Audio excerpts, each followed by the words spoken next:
পূর্বের কথা মোতাবেক এখন থেকে পুরো দেশকে তুফানের হাতে তুলিয়া দেব।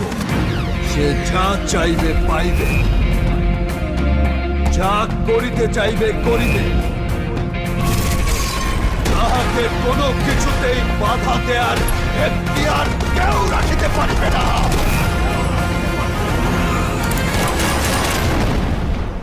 আর এর ব্যত্যয় ঘটিলে